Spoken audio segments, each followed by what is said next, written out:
Hi everyone. So this is a little bit of shorter video where I want to talk about the second of the PDFs that are there, talking a little bit more about coding and themes.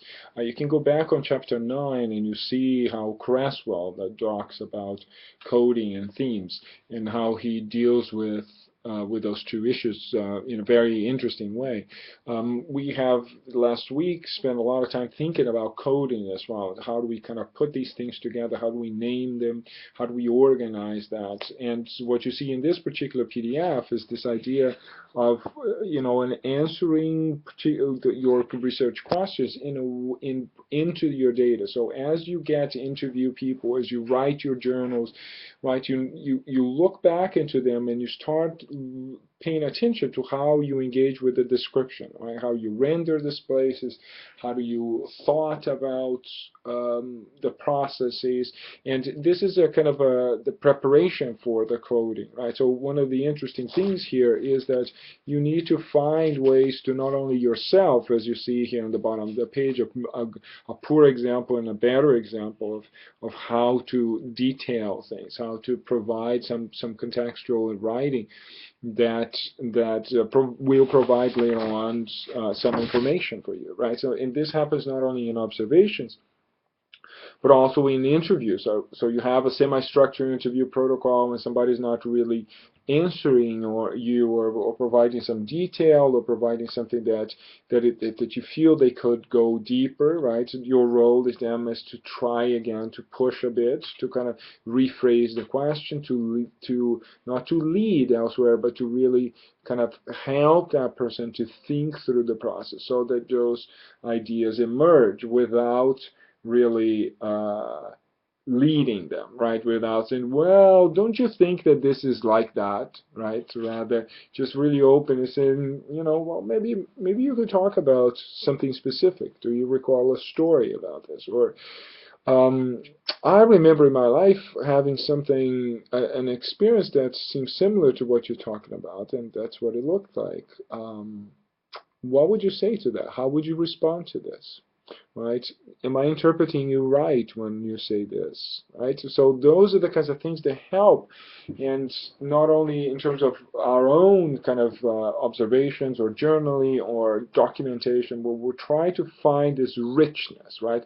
Which in the previous PDF, that document showed as thick descriptions, right? These things that really show us and lead us into this kind of really big words that you could see in the Janet Barrett's videos, which is the idea of verisimilitude, right? So you write something that is so rich, so full of details, so complex, and how you presented and organized the data, how you coded it, how you created themes out of that the verisimilitude is what comes is that what you read is very close to life.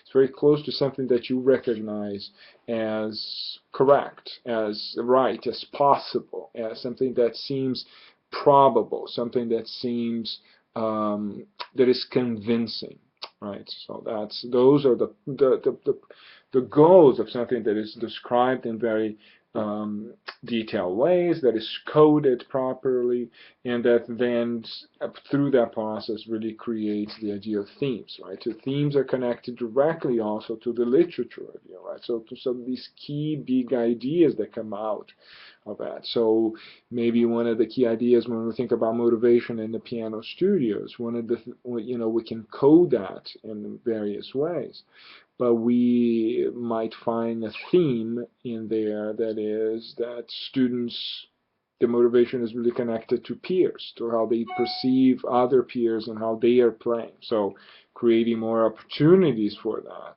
is an important element. But one of the themes that comes out is learning from peers, right? And then connected to motivation. Another theme that might come is comfortable environment. I might say that students get more right, motivated, when they feel that they can work in a comfortable environment, open environment, sharing environment, right? So those are themes that can come up.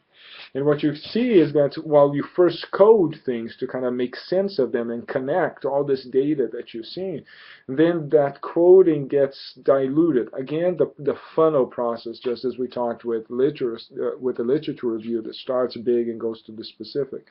The themes also kind of sip through all this material in a kind of slightly different way. It's not necessarily big to specific, but is again from large sets of data, things that are connected kind of somewhat thinly to things that really are tied together.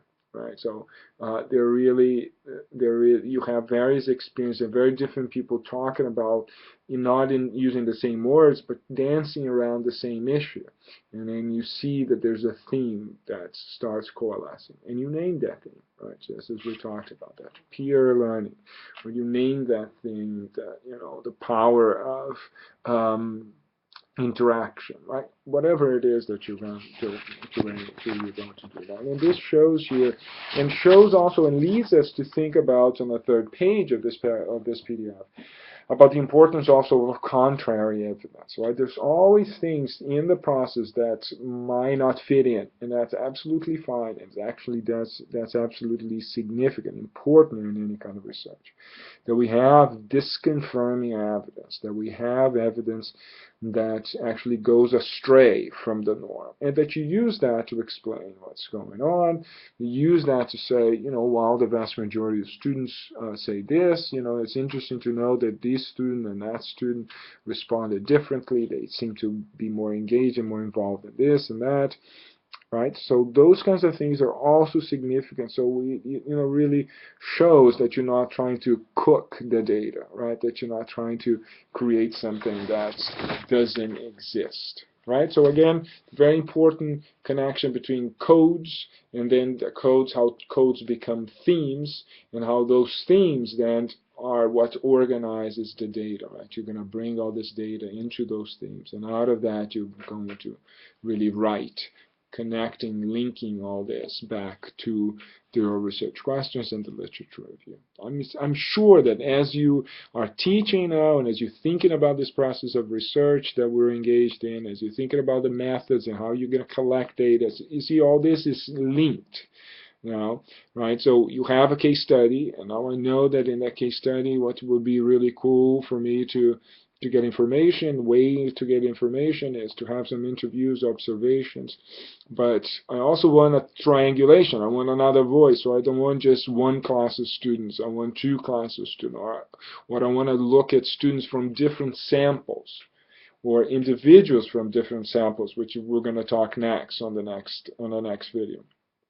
Where I want to bring also, observation from an outside person, or I want to compare an outside person that's come to my class 4 or 5 times versus the videoing that I'm going to do, right? All those become sources to create this validity, right? To create this, is what I think I seen really happen, right?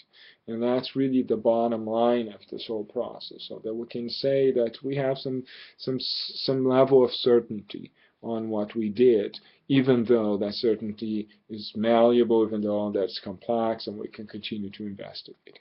All right, sounds good.